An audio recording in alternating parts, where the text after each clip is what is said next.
ఆంధ్రజ్యోతి పత్రికకు చెందిన పాత్రికేయుడు జగన్మోహన్ రెడ్డిని మంగళవారం ఉదయం తన ఇంటి నుంచి బయటకు అడుగుపెట్టినప్పుడు అదే తన జీవితంలో చివరి నడక అవుతుందని ఆయన ఊహించలేదు. రెడ్డి తన రోజువారీ ఉదయపు నడకకు వెళ్ళినప్పుడు గుర్తు తెలియని వ్యక్తులు ఆయన వెంబడించి దాడి చేశారు. తీవ్ర గాయాల పాలైన ఆయన మరణించారు.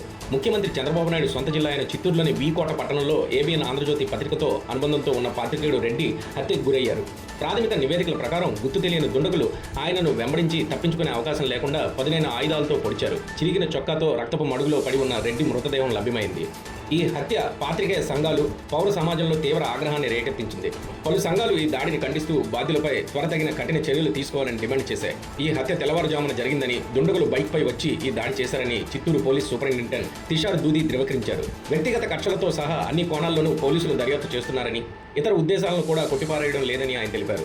సుమారు 10 మంది ఉన్నారని భావిస్తున్న నిందితులను గుర్తించి పట్టుకోవడానికి 6 ప్రత్యేక బృందాలను ఏర్పాటు చేశారు. దర్యాప్తులో సహాయపడటానికి జిల్లా మరియు నిఘా విభాగాలను కూడా రంగంలోకి దించారు. ఉన్నతాధికారులు సంఘటనా స్థలాన్ని సందర్శించారు. ఫోరెన్సిక్ బృందాలు సాక్ష్యాలను సేకరిస్తున్నాయి. నిందితులను వీలైనంత త్వరగా గుర్తించి అరెస్టు చేయడానికి అన్ని ప్రయత్నాలు జరుగుతున్నాయని అధికారులు హామీ ఇచ్చారు.